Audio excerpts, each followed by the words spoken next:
mon avis à moi, c'est que le modèle d'agence classique ne fonctionne plus. Je pense que ce modèle-là fonctionne bien pour du marketing classique. Moi, j'en parle beaucoup dans un terme de réseaux sociaux. Je pense que si tu veux faire des réseaux sociaux en entreprise, l'agence classique, t'auras pas le service que tu as besoin, là. Merci d'être là pour l'épisode 11 de Passionné. Je suis Olivier Gédé, guide consultant en podcast, et le but de mon podcast Passionné est tout d'abord d'être un élément de portfolio pour démontrer ce que je suis capable de faire dans le monde du podcast, et deuxièmement, de faire du réseautage pour découvrir des humains passionnés, parce que j'ai découvert en faisant des podcasts qu'il n'y a pas de meilleure façon pour rencontrer des gens, pour les découvrir, pour les connaître en profondeur, en discutant avec eux sur un podcast. Donc c'est une super belle façon pour moi de rencontrer des gens en même temps. C'est donc ça le concept de mon podcast Passionné, c'est de te faire découvrir des humains passionnés, des créateurs, des entrepreneurs qui nous parlent des passions qui leur permettent de rouler à 100 000 à l'heure, celles qui les carburent, mais aussi celles qui leur permettent, quand ils ont l'énergie à ce niveau-là, là, au plus bas, qu'est-ce qu'ils font pour se régénérer, pour refaire le plein. C'est de ça qu'on parle dans Passionné. Avant de commencer, j'aimerais juste t'inviter, si ce n'est pas la première fois que tu m'écoutes, peut-être à t'abonner à mon podcast sur l'application que tu utilises. Ça va te permettre de ne pas manquer les prochains épisodes. Puis en plus, en même temps, moi, c'est une super belle façon pour dire à Apple Podcast, à Spotify ou à YouTube que ce que je fais est aimé, est apprécié et suivi. Puis ça leur dit en même temps, hey, ce podcast-là monte là à plus de gens, les gens aiment ça. Donc, ça serait vraiment, vraiment apprécié. Si c'est déjà fait, si t'es déjà abonné, mais pourquoi pas, si t'es sur Apple Podcast ou sur Spotify, mettre un commentaire, laisser un commentaire et des étoiles sur mon projet pour me dire ce que t'en penses. Surtout si tu mets 5 étoiles, là, je vais être aux anges complètement, je vais vraiment l'apprécier. Si t'es sur YouTube, juste en dessous de la vidéo, il y a le petit pouce vert. Donc, je t'invite à l'utiliser si tu apprécies ce que tu écoutes. Surtout si c'est pas la première fois que tu m'écoutes, là, je l'apprécie énormément. Si c'est la première fois, je vais comprendre que tu me donnes une petite chance puis que tu vas attendre d'avoir écouté le podcast avant de liker. Là, c'est normal, je vais comprendre ça. Également, si tu es du genre à avoir plusieurs podcasts à écouter en même temps, un peu comme moi, en fait, là, j'en ai une vingtaine qui m'attendent juste des nouveaux de ce matin là, sur mon téléphone. Fait que si t'es un peu comme moi puis que t'as besoin d'un peu plus de temps pour écouter, t'aimerais ça avoir 25 heures dans une journée pour écouter des podcasts, ton application de podcasts préférés, elle a une fonctionnalité qui permet d'accélérer la vitesse d'écoute.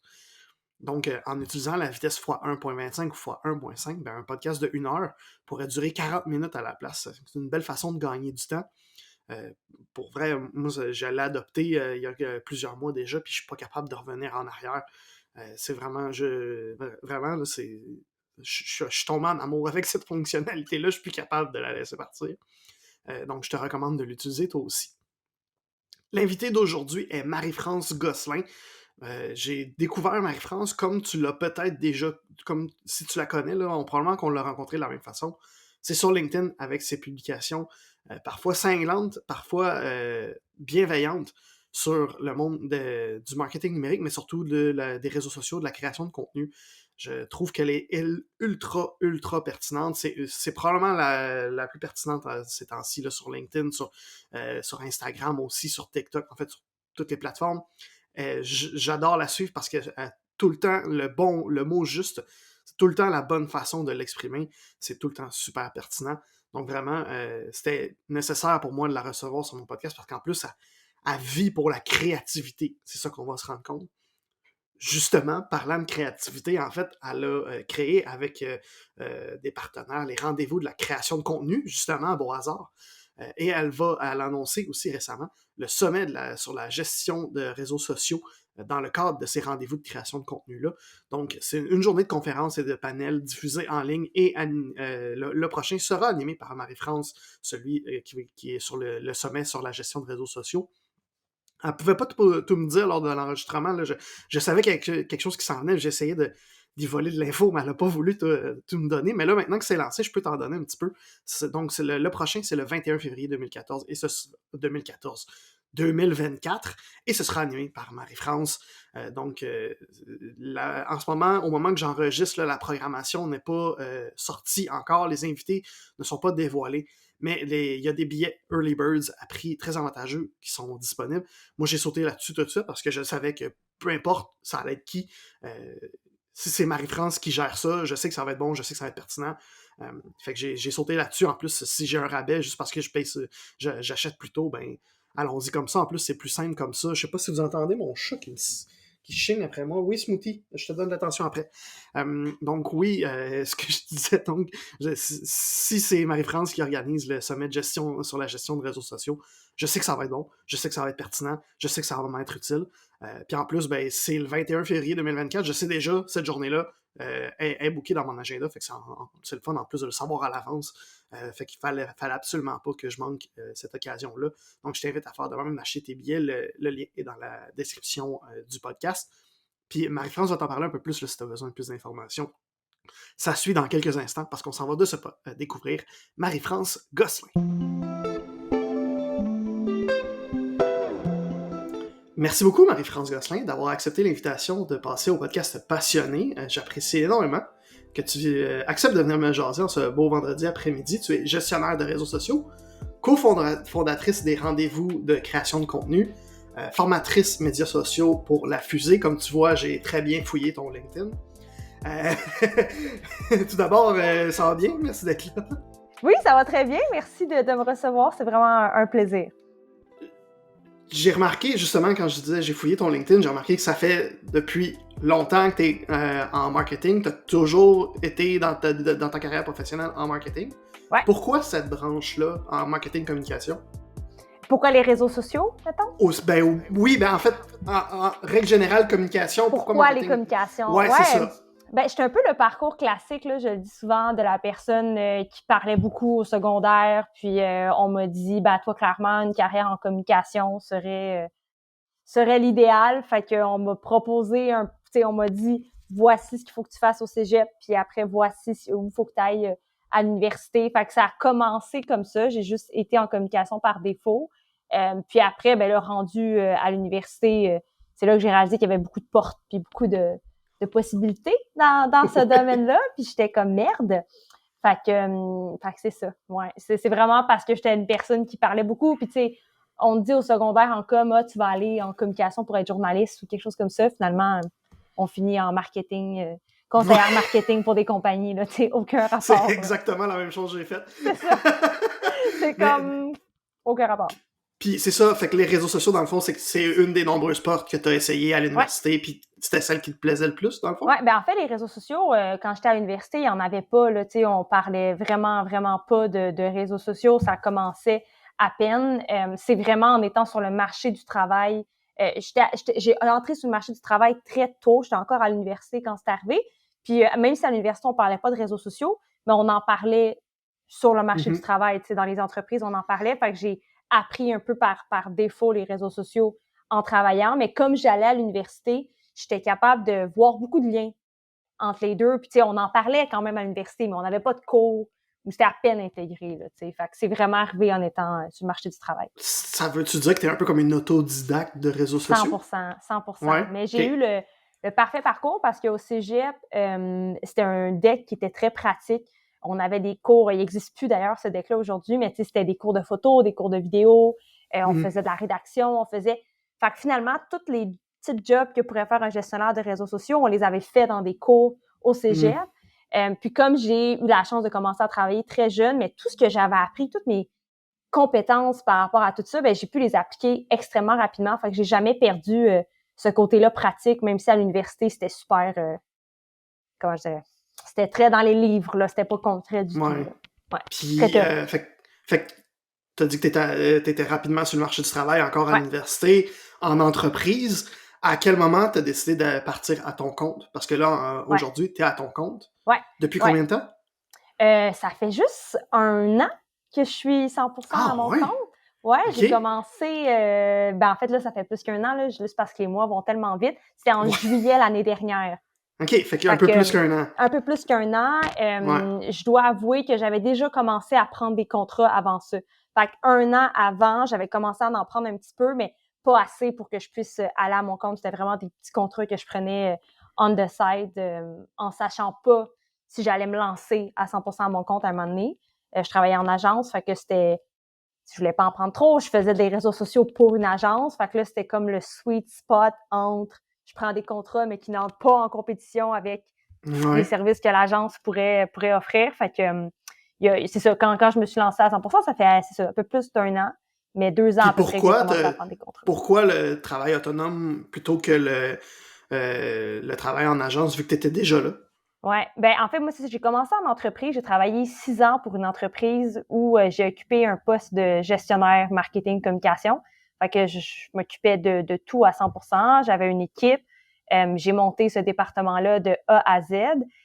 C'est vraiment pendant la pandémie. Puis il faut savoir que les réseaux sociaux, c'était un peu un volet qui restait toujours dans ma cour finalement, parce que c'était tellement, il y avait tellement d'actions sur les réseaux sociaux. Il y avait quasiment des crises à gérer à tous les jours. C'est une place qui avait c'était des centres sportifs. Puis il y avait beaucoup d'actions sur chacune des pages à tous les jours. Fait que c'était comme le volet que j'avais toujours les yeux dessus. À tous les jours, j'étais dans les réseaux sociaux, que ce soit pour le contenu, que ce soit pour la gestion de communauté. Fait que c'est le volet qui avait jamais vraiment quitté ma cour. C'est quelque chose qui était toujours dans ma cour, le volet réseaux sociaux.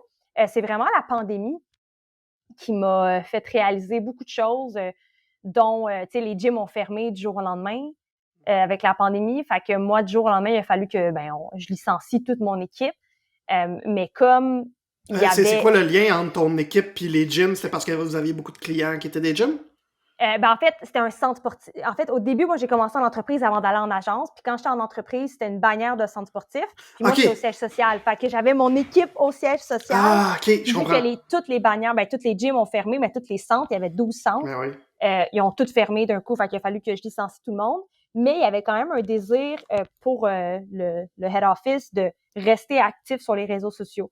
Fait que dès que la pandémie a commencé, j'ai lancé un groupe Facebook qui s'appelait We're All in This Together. C'est un brand anglophone, fait que c'était permis Ouais, ça pour fit eux. avec ça. Ouais, We're All in This Together. Puis on faisait des lives avec les coachs. On avait animé un groupe. Ce groupe-là a augmenté vraiment, vraiment rapidement. On est tombé à des milliers de membres à peine en quelques jours. Puis dans ce processus-là de moi qui se retrouve du jour au lendemain où j'ai perdu tout mon team, puis que je fais vraiment juste des réseaux sociaux 24/7, puis je roulais ce groupe-là comme une malade. Je faisais, écoute, 3 entraînements live par jour avec les coachs. Là, je Oh les my God. appelais sur FaceTime, puis là, je leur montrais comment faire. On a fait des DJ parties, puis comme des podcasts inspirants, ça n'avait pas de bon sens, mais j'avais juste ça à faire. Fait que comme j'ai travaillé comme une malade. Fait que c'est vraiment cette période-là que j'étais comme crime. Je pense que les réseaux sociaux, c'est vraiment ma voie finalement, puis c'est une voie que je pouvais considérer. Là. Tu sais, au début, dans ma tête, les réseaux sociaux, c'était pas un poste de haut niveau. Là. Tu sais, c'était un poste bas de gamme. Fait que j'étais comme, je peux pas aller là-dedans. Tu sais, j'ai un bac. Tu sais, faut que je sois gestionnaire en entreprise. Faut que je monte le top de l'échelle. Fait que, tu sais, puis aussi dans ce temps-là, les postes de réseaux sociaux étaient encore moins valorisés qu'aujourd'hui. Fait que je voyais pas une carrière là-dedans. Mais avec la pandémie, j'étais comme, peu importe, carrière ou non, j'étais comme, clairement, les réseaux sociaux, c'est ça qui me parle. Puis ma façon de le voir puis de réfléchir les réseaux sociaux, j'étais comme, je sais qu'il n'y a pas beaucoup de monde qui pense comme moi, mais j'ai l'impression que ça va être le futur des réseaux sociaux. Fait que j'étais comme, quand la pandémie a commencé tranquillement à s'éteindre et tout est revenu à la normale, c'est là que j'ai réalisé qu'il fallait que je fasse un 360 puis que je me concentre dans les réseaux sociaux, peu importe la façon que ça allait se faire. Là. OK. Parce que quand on te suit sur les réseaux sociaux, sur LinkedIn en particulier, puis sur Instagram, on sent beaucoup, beaucoup ta passion pour les réseaux sociaux, pour la création de contenu. Là, tu me dis qu'au début, c'était un peu plus parce que ça restait dans ta cour. Fait que c'est quand qu'il y a eu un switch de ça, c'est vraiment, ça me fait triper. Là. C'est quand ce switch-là, c'était quoi? C'était ça? Ça m'a toujours fait triper, mais la pandémie, OK. puis quand je me suis mis à m'occuper du groupe Facebook à 100%, puis tu sais, vu que j'avais une équipe, tu sais, mettons, j'avais une graphiste, fait que là, ben, tu sais, tous les visuels, c'est elle qui les drivait, j'avais une rédac, fait que, tu sais, moindrement, il y avait des posts, il y avait beaucoup de travail qui était fait en équipe, mais là, de me retrouver du jour au lendemain à devoir tout faire, ça m'a remis les mains directement dans tout, tu sais. Je faisais tout moi-même, là, tu sais. Puis, je trouvais qu'il y avait une force quand même dans le fait de pouvoir faire tout soi-même. J'étais comme, j'ai pas besoin d'une équipe. J'étais comme, je suis capable de tout rouler ces volets-là toute seule, tu sais. Fait que c'est ça. Puis je me suis dit, ben, c'est ça, une gestionnaire de réseaux sociaux, c'est quelqu'un qui est capable de rouler tous les volets d'un compte ou de page Facebook. Fait que c'est vraiment la pandémie, honnêtement, qui m'a fait comprendre que j'ai dit fuck les postes de gestionnaire. Là. J'ai dit, je comprends que c'est le fun, puis ça fait beau dans un CV, puis on a Mhm. l'impression qu'on est au top de la hiérarchie. Mais j'étais comme si je veux vivre de passion, puis tu sais, on était tous seuls à la maison pendant la pandémie, puis j'étais comme, je ne peux plus être esclave de mon 9 à 5, de me déplacer dans un bureau, de respecter une hiérarchie. On dirait que j'étais vraiment tannée de ça. Puis j'étais comme, il faut que je m'en aille en réseaux sociaux. Puis je savais pas à ce moment-là quelle forme ça allait prendre. C'est vraiment un peu plus tard que l'idée de venir à mon compte popé dans mon cerveau. OK. Ouais. Puis comment tu te sens quand faut que tu ailles justement, par exemple, sur un tournage avec des clients ou dans une session photo ou que tu travailles sur une stratégie, par exemple? Comment tu te sens? C'est quoi le petit thrill qu'il y a dedans qui te fait triper? J'adore ce que je fais. Là. Je fais partie de ces chanceux qui vraiment trippent. Puis honnêtement, c'est ce que j'aime de la gestion de réseaux sociaux, c'est que chaque jour est différent. Je suis constamment dans ma créativité.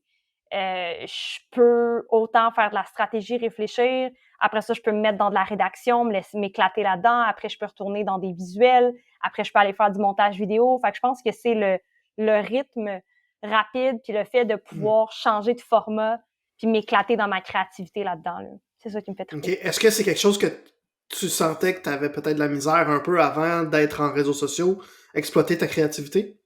Je pense pas que c'était. Je pense plus que c'était les secteurs dans lesquels j'étais. Je pense que quand OK. j'étais en entreprise ou quand j'étais en agence, ma créativité était extrêmement écrasée. C'était pas le domaine, c'était vraiment le cadre dans lequel j'étais. C'est vraiment à mon compte que là, maintenant, ma créativité, elle est comme complètement éclatée puis que je sens vraiment que je peux essayer des affaires, mais c'est vraiment le cadre qui écrasait ma créativité, là. OK. Fait que là, vu que Ouais. maintenant c'est toi le boss, puis c'est tes clients, c'est tes as choisis, fait que j'imagine c'est ça, t'as un peu plus de liberté à Ouais, ce puis tu niveau-là. sais, c'est ce qui est les clients ont des attentes, ont des choses qu'ils veulent, tu sais, le cadre reste le même, mais c'est le fait que, en entreprise, il y a beaucoup de layers qui sont inutiles. Comme Mhm. puis tout le monde regarde le travail de gestionnaire de réseaux sociaux, tout le monde le critique, tout le monde critique son travail, mais personne ne pourrait faire ce qu'il fait, tu sais. C'est ça, à la longue, qui devient fatigant pour un gestionnaire de réseaux sociaux, c'est de toujours avoir le regard des autres sur toi, mais personne ne peut faire ta job, tu sais. Fait que puis des contrats de réseaux sociaux, souvent en agence, la personne qui fait le travail, c'est elle qui fait tout, mais il y a peut-être 5 autres personnes qui ramassent l'argent de ce contrat-là, tu sais. Fait que Mhm. c'est ça des fois qui... Puis il y a beaucoup de gestionnaires de réseaux sociaux qui se reconnaissent dans ce discours-là parce que c'est vrai que c'est comme ça, tu sais. Quand on est en Pourquoi c'est comme entreprise ça? ou en agence, je pense que c'est un mix de c'est nouveau quand même, ça demeure quand Mhm. même nouveau. Il y a beaucoup de un sentiment de qu'on connaît pas tout. Fait que tu sais souvent quand un patron a ce sentiment-là de je connais pas cet univers-là, ben ils veulent avoir un over control là-dessus. Puis comme les réseaux sociaux des fois ça part dans tous les sens, puis Mhm. une, une situation peut dégénérer vraiment rapidement. Ben faut être capable de en tout cas, les patrons souvent ressentent le besoin d'avoir un contrôle d'extra dessus. Ce serait ma. Mais beaucoup d'incompréhension. Moi, c'est comme ça que je le vois. Là. Est-ce que c'est pour ça que dans tes publications à toi sur les réseaux sociaux, tu axes autant sur l'éducation? C'est pour parler à ces patrons-là qui s'y connaissent pas 100%. vraiment? 100%. OK. C'est, dans ma tête, à moi, il faut passer par l'éducation. Puis, tu sais, je vais jamais juger quelqu'un qui comprend pas ou qui connaît pas ce que je fais. Tu sais, ça m'arrive plusieurs fois dans une semaine que des patrons vont avoir des questions, mais ces questions-là vont se transformer en affirmation. C'est pas des questions, ça devient une affirmation. Mais moi, je suis là pour comme désamorcer le propos puis de dire je comprends d'où tu viens, je comprends ce que tu me dis, mais dans la réalité, c'est pas comme ça. T'sais. Puis je suis beaucoup comme ça avec mes clients. Là. Tu m'as parlé quand on préparait cette entrevue-là d'aujourd'hui, tu m'as parlé que tu prenais beaucoup de temps aussi à faire la démocratisation de la pige. Mm-hmm. Qu'est-ce que tu veux dire par faire la démocratisation de la pige? Je pense que la pige, c'est récent aussi dans l'industrie. Mhm. Je pense que c'est un domaine qui est en expansion parce que mon avis à moi, c'est que le modèle d'agence classique ne fonctionne plus. Puis OK. qu'il y a beaucoup de mes clients qui ne travaillent pas avec une agence qui fait tout pour eux. J'ai beaucoup de clients qui travaillent avec, par exemple, 5 pigistes. dans des volets différents. Puis ils ont à l'interne peut-être 2-3 personnes, dépendamment de la grosseur de l'entreprise, qui gèrent ces personnes-là. Fait qu'on engage de l'expertise, mais individuellement, au lieu de faire affaire avec une boîte qui semble chouette au départ, mais qui finalement ne drive pas toujours les résultats escomptés. Là. C'est quand même un gros statement de dire que le modèle d'agence ne fonctionne plus. Il y en a... Le modèle d'agence classique, ouais, ça marche pas. Est-ce que c'est une conclusion que toi t'as tirée pendant ton temps en agence? OK, c'est vraiment ça? Ben oui, puis je pense que ce modèle-là fonctionne bien pour du marketing classique. Moi, j'en parle beaucoup dans un terme de réseaux sociaux. Je pense que si tu veux faire des réseaux sociaux en entreprise, l'agence classique, t'auras pas le service que tu as besoin, là. Ça, c'est mon... Je comprends. Ouais, puis je suis sûre Est-ce que c'est possible à l'inverse de... Est-ce que c'est possible à l'inverse, par exemple, de faire, comme tu dis, pour du marketing classique, ça fonctionne encore? Ouais. Mais est-ce que c'est possible quand même de faire un peu de réseaux sociaux au travers de ça? Ou là, c'est mieux d'aller... Souvent, quand une agence dit « on va en faire un petit peu », ils le font très mal. Fait que, tu sais, moi, tant qu'à ça, je dis respectons les domaines d'expertise de chacun. Puis les réseaux sociaux, c'est vite. Faut bouger rapidement, faut avoir plus qu'un talent, faut bien comprendre les marques. Fait que des fois, ce qui se passe en agence, c'est qu'on veut faire juste une petite partie. Tu sais, parce qu'ils ont peut-être, mettons, pour un post, ils ont peut-être 6-5 personnes là, qui ont passé par-dessus le post, là, tu sais. Le DA, le graphisme, la conception, la relecture, la rédac, tu sais, c'est comme, là, le big boss, tu sais, ça arrête plus, là, tu sais, les approbations, puis les... Fait que souvent, quand on travaille avec quelqu'un tout seul, comme moi, ben, la seule personne à qui tu as à parler, c'est avec moi, tu sais. Puis après, je peux avoir des collaborateurs, mais c'est moi qui gère mes collaborateurs, tu sais, j'ai pas à... Ils n'ont pas à passer à travers eux, puis souvent, ils ne le voient même pas là, dans le processus, c'est trop rapide. C'est pour ça que je pense que c'est un peu révolu. Là.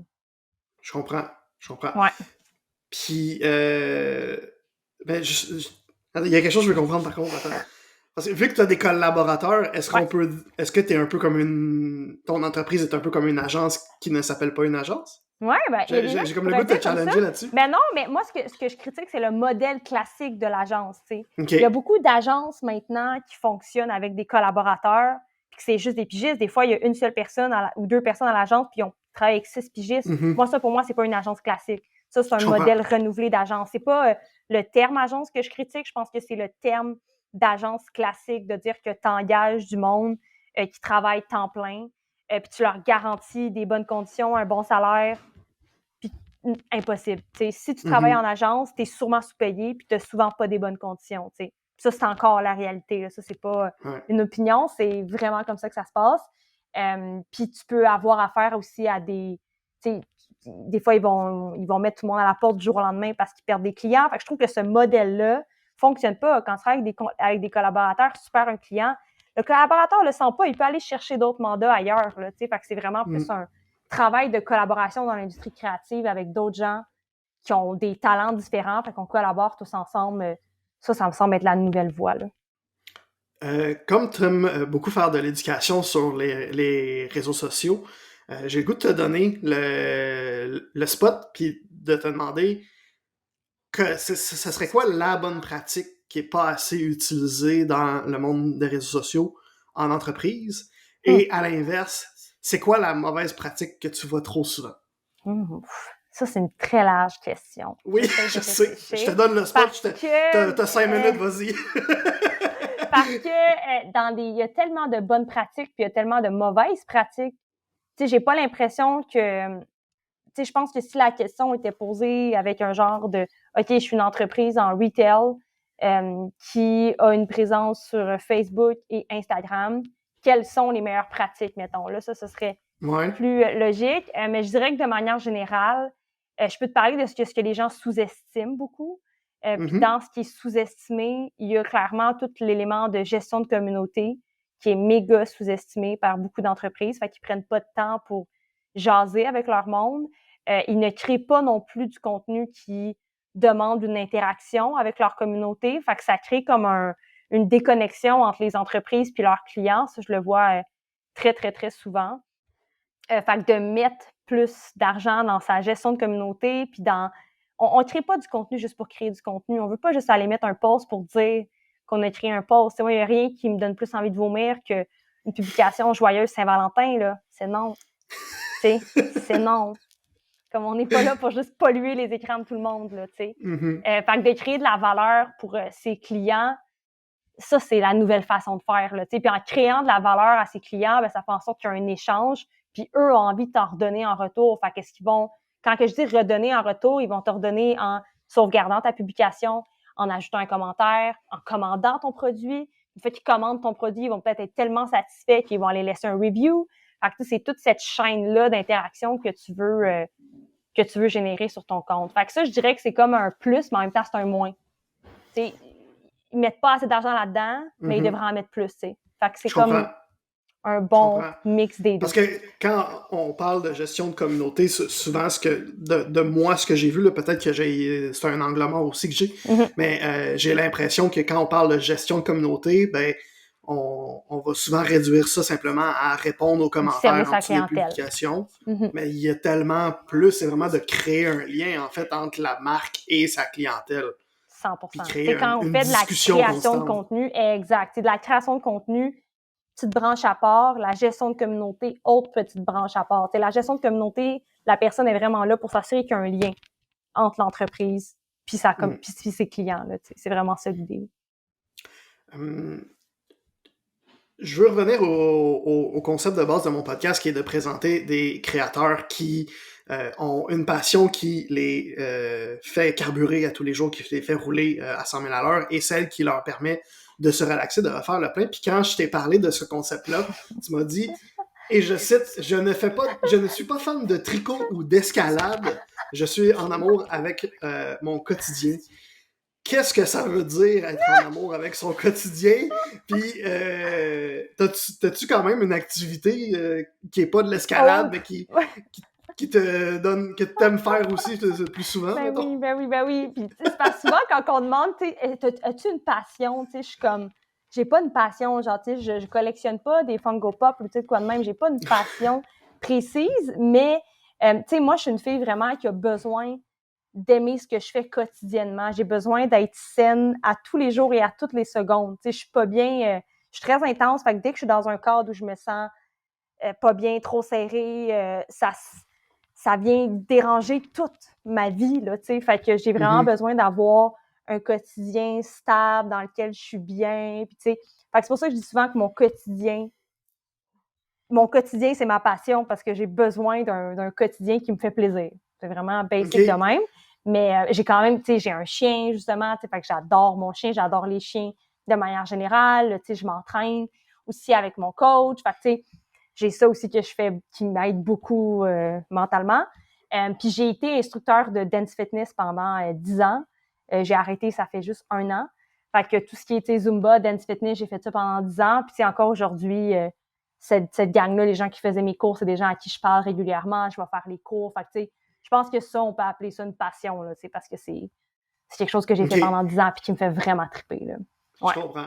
Mais j'ai le goût de revenir un petit peu, de faire du pouce sur ce que tu as dit. Vu que tu as besoin de beaucoup de stabilité, est-ce que tu vas... Là, c'est un peu une question de psy, là, je m'excuse à l'avance. Non, vas-y. Est-ce que c'est au point où des fois tu vas avoir de la misère à essayer des nouvelles choses? Non! Non, même pas. C'est vraiment juste que... en fait, mon problème à moi, puis là, on est comme dans une discussion avec mon psy, mais mon problème à moi, c'était vraiment mon rapport à l'autorité. Puis tout ce qui me contraint dans un cadre, dans quelque chose qu'on me presse, que je suis obligée de suivre, qui n'est pas de mon gré, c'est vraiment un problème sur lequel je travaille constamment. C'est là où je suis pas heureuse puis que j'ai besoin de sortir de mes limites. Mais si tu me connais dans mon quotidien, je suis une personne super... Tu sais, je fais les enfants, je suis super disciplinée, je fais tout le temps mes trucs. Fait que, tu sais, j'ai besoin de discipline, mais je peux juste pas me faire comme... Imposer la discipline. Imposer un cadre, puis imposer une discipline que j'ai pas envie de suivre, tu sais. J'imagine que c'est classique de ma génération, mais c'est vraiment ça mon problème. Comment que ça que ça se manifeste, ça, ce problème avec l'autorité, si on veut? Comment ça se manifeste? Parce que c'est quand même large. C'est une bonne question, mais c'est tellement une bonne question parce que ça a été un de mes problèmes qui a fait en sorte que j'ai voulu aller à mon compte. Parce que quand j'étais en entreprise, Je suis une super de bonne employée, d'ailleurs. Tu sais, je suis vraiment quelqu'un de... Je suis all-in ou je suis pas là, tu sais. Fait que quand j'étais en entreprise, j'étais prête à donner mon sang là, pour l'entreprise. Là. J'étais T'es un vraiment soldat, là. soldat, là. Tu sais, t'étais celle OK. que tu voulais, là, front row avec toi. Puis, tu sais, je défendais corps et âme toutes les entreprises pour lesquelles j'ai travaillé. Mais j'avais quand même un problème avec l'autorité. Puis justement, je faisais comme si c'était mon entreprise, mais c'était pas mon entreprise. C'était l'entreprise de quelqu'un d'autre, tu sais. Fait que quand arrivait où les employeurs étaient super contents là, de cette dynamique-là, là, tu sais, que je sois all-in. Mais quand arrivait le moment où ils devaient me dire quelque chose, là je réagissais très mal, là, tu sais. Fait que, OK. puis quand la pandémie est arrivée, ça a fait partie de mes réflexions parce qu'après la pandémie, bon, j'ai quitté l'emploi dans lequel j'ai été pendant un moment, puis j'ai retravaillé pour une entreprise dans le domaine de la technologie. Là, je suis restée là à peu près 3-4 mois avant de m'en aller en agence. Mais dans cette période-là, j'avais encore un boss, puis il était très, très, très toxique, puis je le regardais aller, puis j'étais comme, j'ai pas envie d'être de même dans la vie. Là. Il était tellement frustré de sa vie, puis tu sais, c'est vraiment là où j'ai essayé de comprendre mon problème avec l'autorité. Puis j'étais comme, je ne peux pas move forward avec toute ma carrière si je comprends pas mon problème avec ça, tu sais. Puis à un moment donné, j'ai arrêté de me battre avec ce problème-là, puis j'étais comme, faut juste que je me drive autrement. J'étais comme, parce que je vais être malheureuse tout le temps en entreprise, puis c'est là où l'idée de venir à mon compte, où je me disais, là, j'ai pas de boss, puis tu sais, je dis souvent que je veux pas une agence classique parce que j'en veux pas, parce que j'ai envie que les gens soient des free spirit de leur bord, fait que, c'est ça, partir à mon compte, c'était la façon la plus simple d'être en paix avec ma personnalité, là. J'aime beaucoup ça. C'est très inspirant quand même. Ah, tant mieux! Moi, Parlant pendant d'inspiration, longtemps, là, je trouvais ça, j'étais comme, hey, c'est problématique, là, mon affaire. J'étais comme, faut vraiment que je comprenne ça si je veux move OK, forward, là. problématique Ouais. au point, t'as-tu genre passé proche de perdre ta job ou quelque chose comme ça? Perdre Euh, des gens dans ton entourage ou... oui, ça, oui, tu sais, OK, pas perdre des gens, mais tu sais, de me faire questionner par mes proches, puis tu sais, à mes jobs, là, je parlais juste de ça la fin de semaine, là. Le monde était OK. écœuré de m'entendre parler de ça, là, tu sais, tandis que maintenant, je suis à mon compte, puis les gens, il faut qu'ils me posent la question, « Hey, puis comment ça va tes contrats? » Genre, tu sais, ça a l'air de bien aller, mais ça va-tu bien? Parce que j'en parle plus. Tu sais, je ressens aucunement le besoin de prouver quoi que ce soit, versus en entreprise, vu que je faisais comme si c'était ma compagnie, fallait que j'en parle tout le temps. Ouais. Fait que Je là, tombais ses nerfs. je comprends. Je comprends. Ouais. J'ai des petites questions pour finir qui sont techniquement des questions rapides parce que je me dis, ça, c'est des petites questions rapides que je veux poser à tout le monde que je reçois. Puis tout le monde a fait des réponses longues. Fait que laisse-toi aller. Si t'as le goût d'une Parfait. réponse courte, vas-y avec une réponse courte. Si t'as le goût d'une réponse longue, vas-y avec une réponse longue. Qui est ton créateur préféré? Qui t'inspire? Ah, mon Dieu. Oh J'ai là, besoin je d'un nom. m'excuse, ouais. Aïe, aïe, aïe. Parce que je déteste cette question-là parce que je suis vraiment hachie. Il faudrait vraiment que je me fasse une liste de gens qui m'inspirent parce que à chaque fois, je réponds n'importe quoi. Mais je réponds vraiment n'importe quoi. Je pense que Simon Sinek, c'est un de mes préférés OK. personnellement, là. Ouais. Qu'est-ce qu'il Je vient sais de chercher chez lui? il s'adapte beaucoup à l'ère du temps. Pendant longtemps, tu sais, il m'a amené, tu sais, j'ai beaucoup écouté de podcasts qu'il a fait, puis il m'a amené beaucoup de réflexions par rapport justement au milieu du travail, puis tu sais, l'importance que ça avait dans ma vie, puis sa façon de l'expliquer. Puis tu sais, maintenant, il est encore super pertinent parce qu'il a changé un peu de domaine maintenant, puis il est plus dans le développement personnel, mais la façon dont il en parle, c'est tellement à point dans l'ère du temps, puis dans les questions que les gens se posent, puis ça vient linker avec le milieu du travail, mais il parle vraiment plus de développement personnel maintenant, puis c'est super intéressant. C'est le fun. Ouais, c'est revoir ça. C'est quoi ton coup de cœur des derniers temps? Ça peut être dans ton travail, ça peut être dans ta vie personnelle, ça peut être dans l'actualité, ça peut être un livre, une série, champ libre. Faut que ce soit quelque chose, une fierté ou une... Comme tu veux. Un coup de cœur, c'est ça. Ça peut être une fierté que t'as faite, ça peut être quelque chose que t'as vu que t'as trouvé hot, n'importe quoi. Ben, je pense que l'achat de ma première propriété est probablement ma plus grande fierté en ce moment. Ça fit avec le mode de vie que je voulais aussi dans mes multiples réflexions de la pandémie. Il y avait cette réflexion-là de vouloir vivre dans des espaces plus vastes, plus grands, d'essayer de me détacher de la ville. Fait que ça, c'est une pas pire fierté. Félicitations. Avec raison. Félicitations. Merci. À l'inverse, coup de cœur, coup de gueule des derniers temps. Coup de gueule, j'en ai eu quelques-uns. Oui. Coup de gueule, je dirais de toujours peaufiner son contrat de service. Non, mais de toujours être plus sévère avec les limites qu'on s'impose. Parce que c'est notre seule façon de nous protéger. Fait que ça serait mon coup de gueule. J'aime ça. Ouais.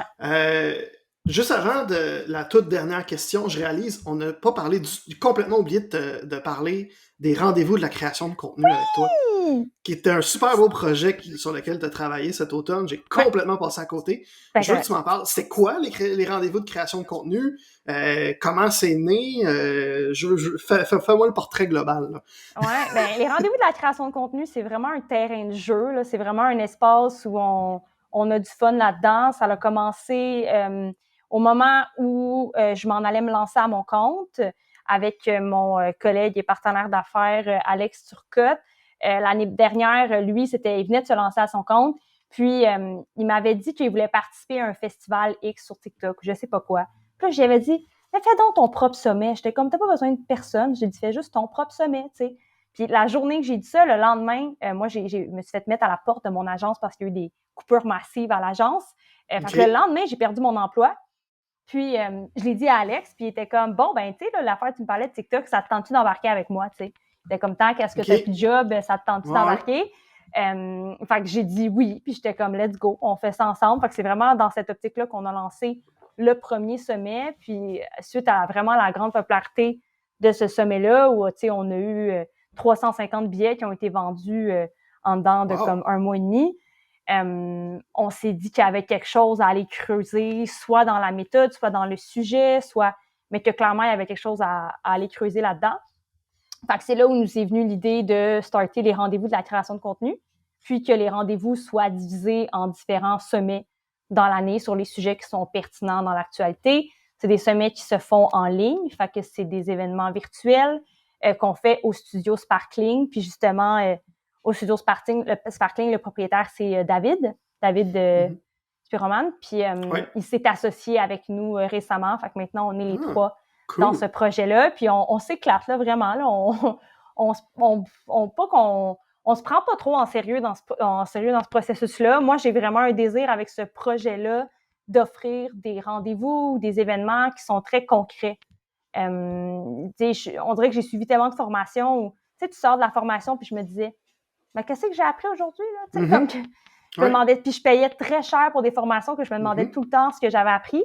Mais là, finalement, avec les rendez-vous, moi, mon désir, c'est d'essayer de pousser cette limite-là, puis d'offrir un cadre ou des événements qui font en sorte que c'est concret, ce qu'on présente, puis ce qui est mis de l'avant. Ça va être quoi le prochain sommet? As-tu le droit de me le dire? Le prochain sommet sera fort probablement sur la gestion de réseaux sociaux. OK. Parfait. Puis ça va être quand? Ça va être... je veux tout. On en parlait ce matin, fait que je peux pas encore aller de l'avant à m'avancer là-dessus, mais ça va être annoncé très bientôt. Puis tu sais, justement, c'est comme on est toujours en réflexion, puis on veut toujours s'améliorer dans ce processus-là. Il y a vraiment pas dans notre tête, il n'y a pas une ligne à suivre. On est vraiment juste en mode on essaie des trucs, puis on sait qu'individuellement, on a tous un objectif avec les rendez-vous. Moi, c'est d'offrir quelque chose de concret, de solide. Puis il y en a d'autres que c'est autre chose. Je réalise que j'ai brûlé ma dernière question. En fait, j'ai mis une question de côté pour te parler des rendez-vous de la création de contenu. Ma dernière question, c'est quoi ton défi des prochains mois? J'imagine que ça va être ça. Ben, les rendez-vous, c'est juste un petit plaisir personnel. On dirait que c'est quelque chose qu'on fait on the side for fun. T'sais, moi, vraiment, mon défi, ça va être d'essayer de stabiliser mes contrats. Fait que ma demande, c'est ça. Essayer de stabiliser mes contrats. Ben c'est ça, j'ai vu, parce que j'ai remarqué que ton nom circule beaucoup, puis j'imagine que t'es très en demande, justement, en réseaux sociaux. Ça va bien. Fait que c'est ça, comment tu gères cette demande-là? Ouais, ben c'est vraiment ça mon défi, là, en ce moment, là, de gérer cette demande-là. Puis tu sais, ce qui est plus difficile à mon compte, c'est pour tous les gens qui sont à leur compte, c'est de toujours bien gérer la limite entre t'en as trop, t'en as pas assez, là. C'est tout le temps cette jazzer avec cette limite-là qui est difficile. Fait que je dirais qu'en ce moment, c'est ça, on dirait que je suis dans une mentalité de, tu sais, prends toujours les appels, peu importe. Mais là, je réalise que c'est ça. J'étais comme, wow, là, c'est trop, là, tu sais. Fait que, à voir comment je vais m'aligner dans dans les prochains mois. Mais tu sais, j'ai des collaborateurs, j'ai du monde autour de moi. Fait que tu sais, je suis capable d'en prendre plus avec ces gens-là. Fait que tu sais, est-ce que je vais devenir une micro-agence? Peut-être, là, tu sais, mais Une micro-agence pas dans nouveau le genre. cadre. Nouveau genre, t'as tout compris. Pas dans le cadre classique, là. Pas dans le cadre classique, Parfait. ouais. Parfait. Ouais. Merci beaucoup, Marie-France Gosselin, d'avoir accepté l'invitation de Merci passer à à toi. Passionné. J'ai Merci vraiment à toi. apprécié ce jaser, c'était vraiment le fun. On n'a pas parlé de notre haine commune des concours sur les réseaux Oui. sociaux. Il va falloir que ce soit sur un prochain épisode, je pense. Ça fait partie de l'échange non pertinent. Tu sais, qu'on parlait Oui. tantôt, là, de Oui. donner des affaires non pertinentes, c'est ça. Ça fait partie. Ouais. Ça fait partie des choses non Suis-nous, pertinentes. gagne un iPad si tu nous suis, genre. Tu sais, comment tu veux que cette personne-là te soit fidèle dans 2 ans, là? Oublie ça, là. Ouais. Oublie ça. C'est ça. Mais oui, en terminant, on te suit où? C'est quoi la meilleure place pour te suivre? Je pense que LinkedIn, en ce moment, c'est la meilleure place. Tu sais, j'ai été très active sur TikTok pendant les débuts de TikTok, mais sur TikTok, c'est plus Canva que je présente et mon amour pour Canva, pour le logiciel Canva. Fait que, mais je donne des fois des trucs réseaux sociaux. Fait que je pense qu'il y a quand même des pépites sur mon compte TikTok d'anciennes vidéos. Mais si on veut me suivre de façon active puis me voir souvent mes textes ou mes cossins, ce serait sur LinkedIn et sur Instagram. C'est bon, parfait. Je vais mettre le lien dans la description du podcast. Merci encore d'avoir accepté mon invitation. Merci à toi. Encore une fois, un énorme merci à Marie-France d'avoir accepté mon invitation de passer au podcast Passionné, d'avoir pris le temps dans son horaire ultra chargé un vendredi après-midi entre plusieurs clients, plusieurs nouveaux clients qu'elle venait de signer, donc en plus un rush de plus, et en plus être en déménagement, donc vraiment très très très occupée. Elle a quand même pris le temps de venir me parler, d'être super généreuse avec moi, et comme je le disais au début de l'épisode, d'être ultra pertinente. J'ai vraiment apprécié sa présence. D'ailleurs, on va être au rendez-vous de la création de contenu le 21 février 2024. Comme je le disais au début, j'ai déjà mon billet. Si tu veux le tien, le lien est dans la description du podcast, juste en dessous. Donc, si t'es sur YouTube, c'est juste en dessous. Si c'est Apple Podcast, Spotify, ben c'est dans la description. Là, tu vas le trouver super facilement. Le lien pour acheter ton billet à prix avantageux en ce moment. Je sais, la programmation, les invités, on ne sait pas encore c'est qui. Mais comme je le disais au début de l'épisode, si c'est organisé par Marie-France, puis c'est ça à propos des réseaux sociaux, puis de la création de contenu, ça va être pertinent, ça va être bon, ça va donner de la valeur. C'est de l'argent très bien investi. Puis en plus, si tu l'achètes maintenant, tu vas sauver de l'argent. Si tu attends que la programmation et les invités soient dévoilés, ben t'auras pas le prix avantageux. Fait que tu vas acheter tes billets pareils, achète-les tout de suite, ça va être réglé. Puis en plus, ben, tu vas pouvoir booker ton agenda tout de suite pour le 21 février. T'es sûr que cette journée-là, tu as encore le temps, tu as le booké de te réserver une journée complète, c'est encore loin. Ben, fais-le tout de suite, ça va être fait. Comme ça, t'es sûr que ça rentre dans ton agenda, que t'es sûr que tu vas avoir le temps parce que la case horaire va déjà avoir été réservée. Merci, en passant, cher auditeur, d'avoir été à l'écoute jusqu'à la toute fin de cet épisode. C'est ultra, ultra, ultra apprécié. Tu peux pas savoir à quel point ça me fait du bien de savoir que des gens écoutent mon podcast et qu'ils l'écoutent jusqu'à la toute fin, qu'ils s'abonnent, qu'ils mettent 5 étoiles, ou le pouce en l'air sur YouTube. Je l'apprécie énormément. Vous êtes mon coup de cœur de l'automne 2023. Vraiment, merci d'être là. D'ailleurs, la fameuse question du coup de cœur que je pose à tous mes invités, ben, moi, ma réponse, comme je viens de le dire, c'est toi qui m'écoutes tout le temps. Mais je veux savoir, c'est quoi ton coup de cœur des derniers jours à toi? Qu'est-ce qui t'a fait triper? Qu'est-ce que t'as vu dernièrement que t'as apprécié? Ou quelle victoire t'as envie de célébrer? Là? Ça peut être juste de toi. T'as besoin de célébrer quelque chose, dis-moi là en commentaire sur YouTube ou sur Spotify. Je vais poser la question également. Il y a une fonctionnalité de questions sur l'épisode. Donc, tu peux aller répondre là. Ou tu peux me le dire. Viens me l'écrire sur LinkedIn. Le lien aussi est dans la description. Viens me jaser. Je veux savoir c'est quoi ton coup de cœur des derniers jours. Je veux célébrer avec toi. Je veux être heureux avec toi. Un peu de positif là, dans cet automne gris. Ça va faire du bien. Ça fait du bien à tout le monde. Donc, je veux savoir ça. La semaine prochaine, on va recevoir Audrey Schenk, qui est une femme passionnée de technologie, de cybersécurité, et qui, vraiment, c'est un autre coup de cœur de mon automne, vraiment. Donc, on va la découvrir ensemble la semaine prochaine. Salut!